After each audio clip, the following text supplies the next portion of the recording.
కాటుకతో మెరిసే కళ్ళు, నుదుటిపై ఎర్రటి బొట్టు, విభూది రేఖ, ముక్కు పుడకల్లో నీలి వజ్రపు మెరుపు, జడలో మల్లెల సువాసన, కంచిపట్టు చీరలో మూర్తిభవించిన భక్తి తత్వం.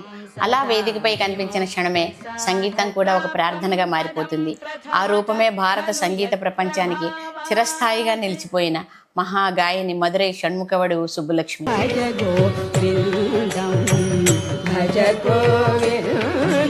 మనందరికీ సుపరిచితమైన ఎంఎస్ అమ్మ. భారతీయ సంగీతం దైవంతో సంభాషించడానికి ఉన్న మార్గం.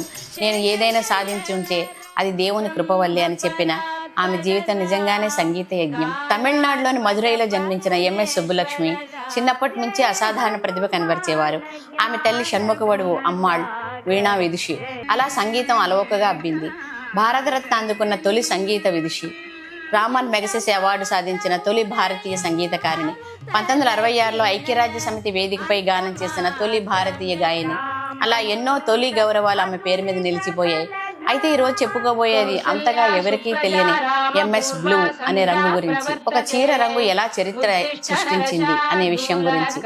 ఎంఎస్ సుబ్బులక్ష్మి గురించి మాట్లాడితే వెంటనే గుర్తొచ్చేది ఆమె గాత్రం, తర్వాత ఆమె ధరించే ఆ నీలి రంగు కంచిపట్టు చీర. అది సాధారణ నీలం కాదు, కాపర్ సల్ఫేట్ మెరుపు కలిసిన ఆనంద బ్లూ రంగు. దానికి నావీ బ్లూ రెట్రై పెట్టు బోర్డర్. ఈ ప్రత్యేక రంగు తర్వాత కాలంలో ఎంఎస్ బ్లూగా ప్రసిద్ధి చెందింది. ఈ చీరను ఆమె అభిమాన ముత్తు చెట్టియార్ ప్రత్యేకంగా నేశారని చెప్తారు. తర్వాత ప్రముఖ వస్త్రకారుడు ఆర్కే రామన్ కుటుంబం ఈ రంగును మరింత ప్రజాదరణ పొందేలా చేశారు. ఎంఎస్ అమ్మ ఎక్కువ కచేరీల్లో ఇదే తరహా నీలి కంజీవరం చీరలు ధరించడంతో ఆ రంగు ఆమెకే గుర్తింపు అయింది. చాలా మంది ఎంఎస్ బ్లూ అనేది ఒక షేడ్ అనుకుంటారు, కానీ నిజానికి అది చాలా సున్నితమైన రంగుల మేళవింపు. నల్లి కుటుంబ సభ్యులు చెప్పిన ప్రకారం ఆ నీలి ఛాయలో 7-8 రకాల బ్లూ పిగ్మెంట్ల మిశ్రమం ఉండేదట. అందుకే ప్రతి దుకాణం తమదైన విధంగా ఎంఎస్ బ్లూని చూపిస్తారు. కానీ ఎంఎస్ అంటే కేవలం నీలం పట్టు చీర మాత్రమేనా? ఈ ప్రశ్న చాలా మందిని ఆలోచింపజేస్తుంది. విష్ణు సహస్రనామం పాడి కోట్ల మందికి భక్తి మార్గం చూపిన ఆమెను మనం చివరికి ఒక చీర రంగుతో గుర్తు పెట్టుకోవాలా? ఆమె అధికారిక ఫోటోల్లో కూడా ప్రతిసారి ఆ ఎంఎస్ బ్లూ కనిపించదు. ప్రముఖ చిత్రకారుడు ఎంఎఫ్ హుస్సేన్ గీసిన ఆమె చిత్రంలో ఎర్రటి చీరలో కనిపిస్తారు.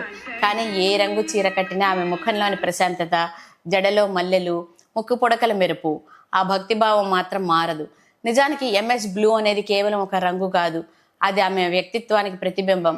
ఆమె సంగీతంలోని నిశ్శబ్ద భక్తి, ఆమె జీవితంలోని సరళత్వం, ఆమె గాత్రంలో పవిత్రత. ఎంఎస్ అమ్మ పాడిన పాటలు కాలాన్ని దాటిపోయాయి, కానీ ఆమె ధరించిన నీలిరంగు పట్టు చీర మాత్రం భారతీయ సాంస్కృతిక జ్ఞాపకాల్లో శాశ్వతంగా నిలిచిపోయింది. సంగీతానికి రంగు ఉంటే అది బహుశా ఎంఎస్ బ్లూ అయి ఉండొచ్చు.